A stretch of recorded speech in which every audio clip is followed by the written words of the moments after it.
저희는 나날이 지나는 방송 휘파람칩니다. 오늘은 최강 명사수로 알려진 마블 코믹스의 호크아이와 DC 코믹스의 그린 에로우의 능력과 공통점, 차이점 등에 대해 알아보고 그들이 등장한 영화와 드라마 등을 아주 자세히 파헤쳐볼 생각입니다. 평소 이들에 대해서 궁금하셨던 분들은 지금부터 이 방송을 주목해주세요. 주목해주세요. 정말 기대되는 캐릭터들인데요. 자, 시간이 없습니다. 바로 시작하시죠.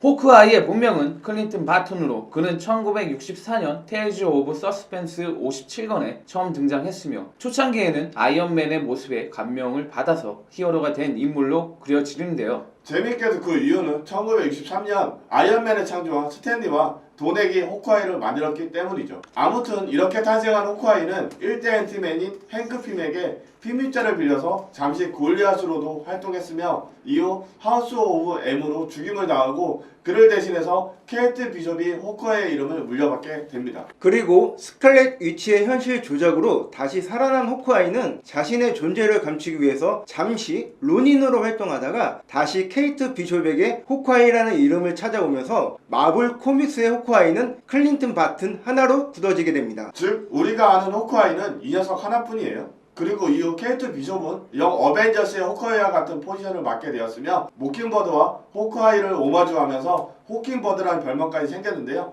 이건 나중에 자세히 풀기를 하고 전 시간이 없으니까요. 그리고 호크아이의 죽음은 하우스 오브 M과 스칼렛 위치의 강기라는 방송에서 자세히 설명해 두었으니 궁금하신 분들은 방송을 참고해 주시기 바랍니다. 다시 본론으로 돌아와서 호크아이는 인간의 능력을 뛰어넘는 반사신경과 민첩성을 보유하고 있으며 기계체조와 공중 고개를 극대화한 자신만의 전투 스타일을 가지고 있습니다. 그리고 모든 무기를 자유자재로 다룰 수 있으며 맨손 격투와 스파이, 잠입, 암살에 특화되어 있는 캐릭터입니다. 또한 마블 코믹스의 최고 명사수로 완벽에 가까운 궁술 실력을 보유하고 있으며 다양한 기능을 탑재하고 있는 화살과 활을 사용하기로 유명한 인물입니다. 하지만 성격이 급하고 직설적이기 때문에 때때로 다른 동료들과 충돌을 일으키면서 동시에 뛰어난 유머 감각과 활발한 성격 덕분에 꽤 많은 동료들이 있기도 하죠. 한마디로 저 같은 캐릭터예요.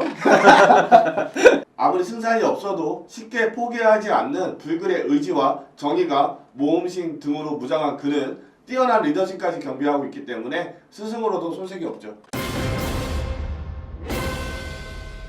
그린 에로우는 1941년에 처음 등장한 1대 그린 에로우 올리버 킹과 1994년에 등장한 2대 그린 에로우 코너 호크가 있으며 그린 에로우의 사이드킥이자 비슷한 능력을 계승하고 있는 네드 에로우가 존재하는데요. 대부분 DC 코믹스에서 그린 에로우를 가리킬 때 1대 그린 에로우인 올리버 퀸을 지칭하고 있기 때문에 여러분들도 그린 에로우라고 하면은 그냥 올리버 퀸을 떠올리시면 될 것 같습니다. 그리고 그린 에로우는 로빈 후드와 배트맨의 영향을 많이 받았기 때문에 은근히 배트맨과 겹쳐지는 점이 많은데요. 먼저 엉망장자이자 플레이보이라는 점. 배트맨과 마찬가지로 그는 바람둥이 재벌로 스스로를 위장하고 있죠. 그리고 배트 케이브와 배트모빌을 연상시키는 에로우 케이브와 에로우 칼을 보유하고 있으며 부모님의 죽음에 장을 받아서 히어로가 되었다는 점.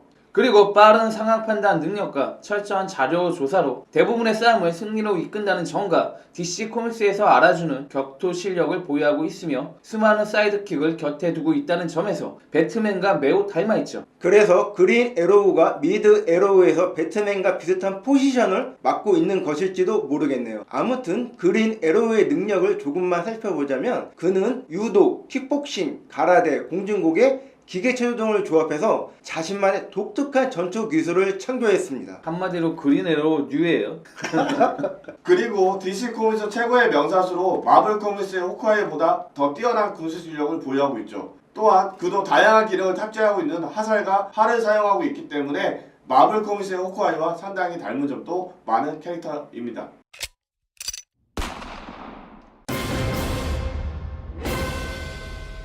원작과 마찬가지로 영화에서도 클린트 바튼이 호크아이로 등장을 하며 그는 2011년에 개봉한 토르 천둥의 신을 시작으로 2012년 어벤져스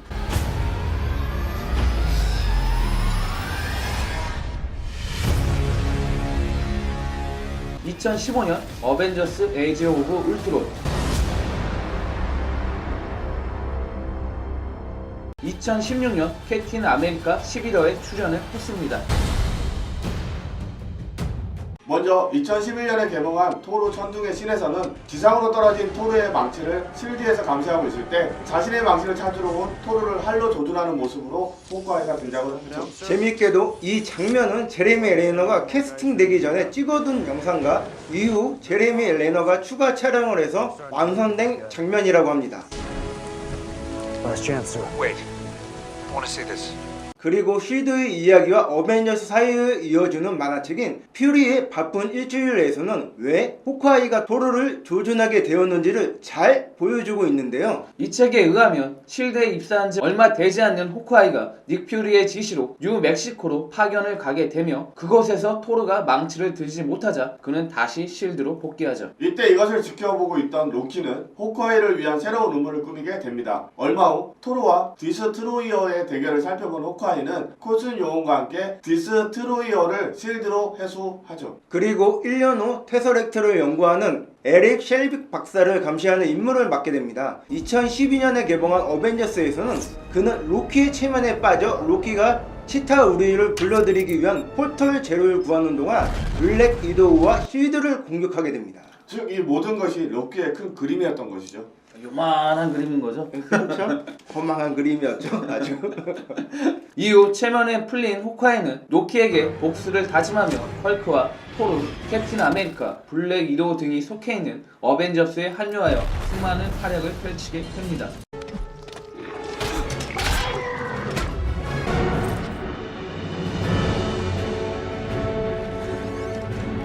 2015년에 개봉한 어벤져스 에이지 오브 울트론에서의 호크아이는 실드의 요원이 아닌 어벤져스의 멤버로 등장을 하며 멤버들 중에서 유일하게 스칼렛 위치의 세뇌를 피하고 팀원들의 세뇌를 푸는 대활약을 하게 됩니다. 로키의 세뇌가 그를 이렇게 강하게 만든 것일지도 모르겠습니다. 아무튼 그는 소코비아 전투에서 퀵실버와 스칼렛 위치에게 싸움의 동기를 부여해 주었고 울트론과의 싸움에서도 수많은 활약을 했던 인물로 이 영화에서는 그는 관객들에게 호크아이라는 이름을 단단히 각인시키게 됩니다. 2016년 캡틴 아메리카 11화에서 캡틴 아메리카 팀에 합류한 그는 앤트맨과 한상의 콤비를 보여주며 역시 관객들에게도 강력한 인상을 심어주게 되죠.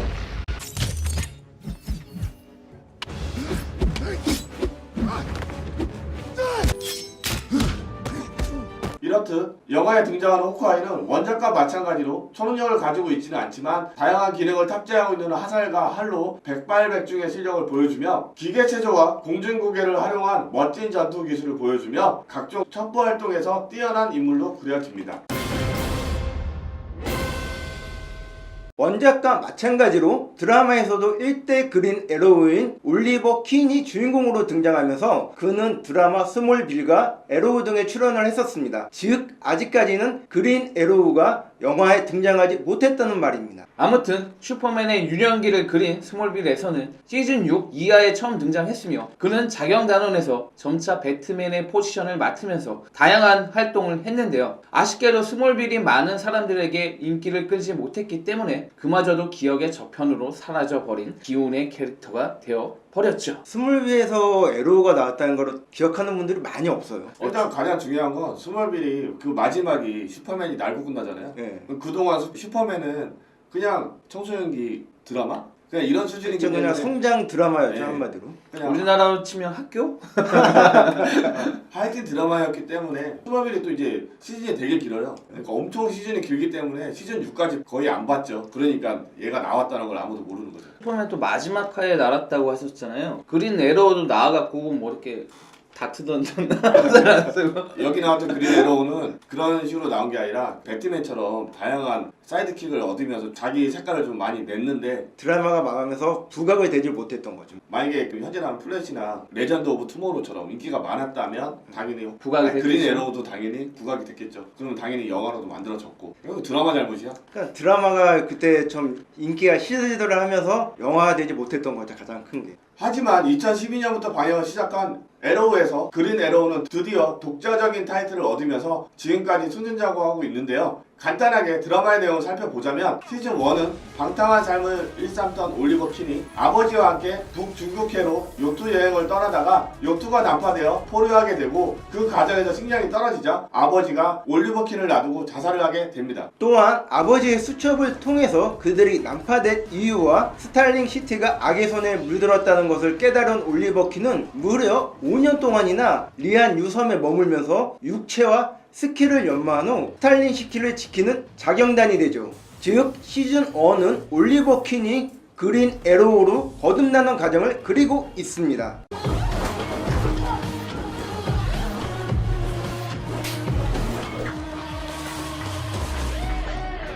시즌2에서는 올리버 킨이 회사와 스탈린 시티를 지키기 위해서 홀로 고군분투하는 내용과 강력한 악당인 데스 스트로크와 대결을 그리고 있는데요. 이 시즌은 데스 스트로크의 강력한 카리스마와 올리버 킨이 점차 진정한 히어로로 거듭나는 과정을 매우 잘 그리고 있기 때문에 저도 참 재밌게 봤던 기억이 납니다. 즉 시즌2는 그린 에로우의 성장과 그의 정체성을 확립하는 과정을 담고 있는 것입니다.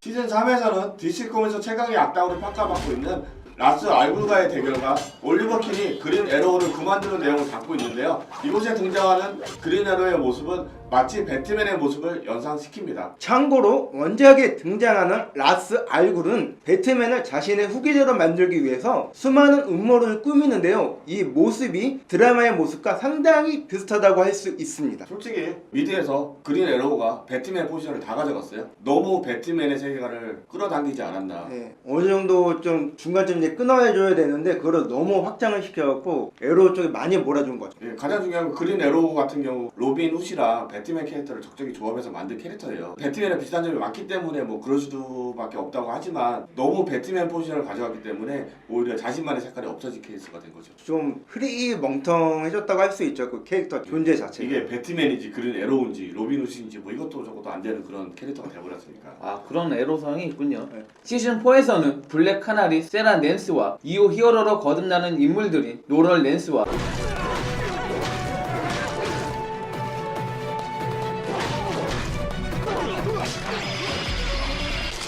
로이 하퍼,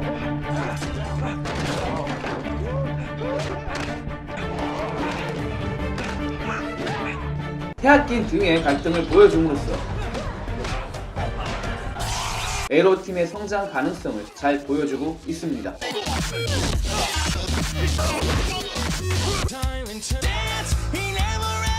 즉 시즌4는 올리버 퀸이 그린 에로우로 다시 복귀하는 과정과 그가 악당 데미안 닥터와의 대결에서 승리하고 스타시티의 시장이 되는 모습을 보여주고 있는데요. 이 시즌에서 가장 중요한 건 시즌3에서 갈등을 일으켰던 로럴 랜스와 로이 하퍼가 2대 블랙 카나리와 아스날로 거듭나게 되며 테아키는 스피드로 거듭나기 위한 준비 과정에 들어감으로써 드디어 에로우 팀이 결성된다는 것입니다. 또한 존 콘스탄틴 그리고 플래시로 거듭나는 베리 앨런의 등장은 드라마의 재미를 업그레이드 시켜주면서 그린 에로우의 세계관을 훌륭하게 확장시키고 있죠. 마지막으로 시즌 5에서는 냉혹한 그린 에로우의 모습을 담고 있는데요. 아무래도 그 이유는 에로우 팀의 대정립과 그린 에로우의 정체성을 확립하기 위해서인 것 같아요. 이렇듯 에로우는 그린 에로우의 성장 과정과 블랙 카나리, 아스날, 스피디, 데스 스트로크, 라스 알굴, 헌트리스 등의 캐릭터 등을 훌륭하게 그려내면서 DC 코믹스의 세계관 확장에 많은 기여를 했으며 그린 에로우가 다양한 기능을 가지고 있는 활과 화살을 통해 보여주는 화려한 궁술과 라스 알구가의 대접전을 벌일 정도로 뛰어난 그의 육탄전은 원작의 모습을 충실하게 재현하고 있는데요. 아쉽게도 올리버 킨의 우유부단한 성격과 노럴 랜스, 티아킨 등의 민폐는 이 드라마의 재미를 반감시키고 있기 때문에 개인적으로도 너무 아쉽네요. 차라리 미드 플래시처럼 경쾌하거나 레전드 오브 투마로우처럼 하려 했으면 좋았을 것을. 워낙 얘가 우유부단하기 때문에 펠레시티가 거의 옆에서 조언을 다 해줘요. 그래서 얘가 결정장애인 캐릭터에다가 온갖 치정이 다 섞였어요. 노럴 랜스라든지 뭐 테아킨이라든지 뭐 수많은 여자들이 있잖아요. 치마폭에 둘러싸여 있는 히어로로 그려져요. 그래서 이게 에로우가 히어로물이 아니라 히어로물을 가장한 치정 드라마다 예. 이런 말이 많아요. 시즌 4에서 그래서 좀 많은 분들이 떠나가는 이유기도 하죠, 그게. 1대 블랙 카나리 그 세라 랜스가 섹시하고 멋있는 장면이 많이 나왔잖아요. 나왔죠. 노럴랜스가 그걸 이어받으면서 블랙 카나리를 말아먹은 케이스. 가장 중요한 건 여기 나오는 노럴랜스가 생각이 없어요. 너무 잘 삐지고 막 쓸데없는 막 사건 막 만들어가지고 팀을 와해시키고 이런 역할도 많이 하고, 올리버 킨의 동생인 태아킨 같은 경우도 나중에 뭐 스피디라는 히어로를 거듭나긴 하지만 그 과정이 너무 난잡해요. 좀 바람 유발 캐릭이 있어야지 솔직히 미드가 재밌기는 한데 그 정도가 좀 지나치면은 시청률도 떨어지고 많이 안 좋죠. 이거는 좀 바람 유발 캐릭터들의 활약이 너무 컸기 때문에 좀 말아먹었다고 봐도 되는 시즌이에요. 예를 들어서 미드 플래시에서 아이리스가 바람 물질로 나오잖아요, 완전히. 예. 담배보다 나빠요. 네, 더 나쁘게 나와요. 그래서 원작도 마찬가지지만 제발 아이리스 좀 나오지 말아라 이런 말이 많은데, 간단하게 말해서 에로우는 아이리스가 열 몇 명이 있다 생각하면 돼요. 거기 쌓여서 에로우가 있고. 그래서 참 시즌4가 보면서도 가슴을 툭툭 쳤던 적이 한두 번이 아니었어요. 오늘은 최강의 명사수로 알려진 마블 코믹스의 호크아이와 DC 코믹스의 그린 에로우의 능력과 공통점, 차이점 등을 알아보고 그들이 등장한 영화와 드라마 등을 아주 자세히 파헤쳐 봤는데요. 재미있게 보셨는지 모르겠네요. 아무튼 다음 시간에도 정말 재밌는 히어로들로 찾아뵐 것을 약속드리며 저희는 지금까지 휘파라치였습니다. 히히 파라찌 야